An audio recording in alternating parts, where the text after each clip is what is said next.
দুধ তোর ফকিরনি এটা সে কি নতুন নাকি? আরে টলে তো আমার গায়ে উড়ে দিতে আনে। নাম গাড়ির দেয়া নাম। এই জায়গায় কি তোর কাম কি জায়গায়? ভাই আর তো যে নামাই আবার কত কাম হয় মায় চিনছ আমারে?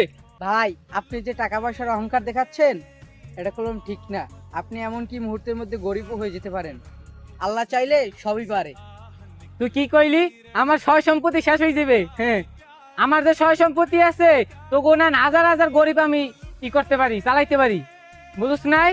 ভাই আপনি যে বললেন আপনার ধন সম্পত্তি কখনো শেষ হবে না, আল্লাহ চাইলে এখনই আপনার ধন সম্পত্তি শেষ করে দিতে পারে। কি কইলি তুই? তোর এত বড় সাহস?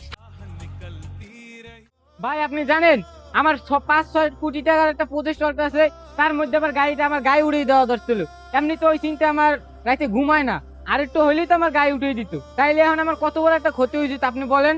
আপনার তো কোটি কোটি টাকার অহংকারেই আপনি বাঁচেন না। আপনি কি জানেন আপনার কোটি কোটি টাকা এক মুহূর্তের ভিতর সব বিলীন হয়ে যেতে পারে? আপনি কিসের এত অহংকার করেন? যেখানে মানুষ মারা গেলে কবরে চলে যাবে, নিঃশ্বাসের 1 সেকেন্ড মাত্র বিশ্বাস নাই, সেখানে আপনি কি করলেন? ওকে কত অপমান করলেন, ওই ভাইয়ের সাথে কত হাত ধরাধরি করলেন, মারামারি করলেন। এটা আপনার মোটেও ঠিক হয় নাই।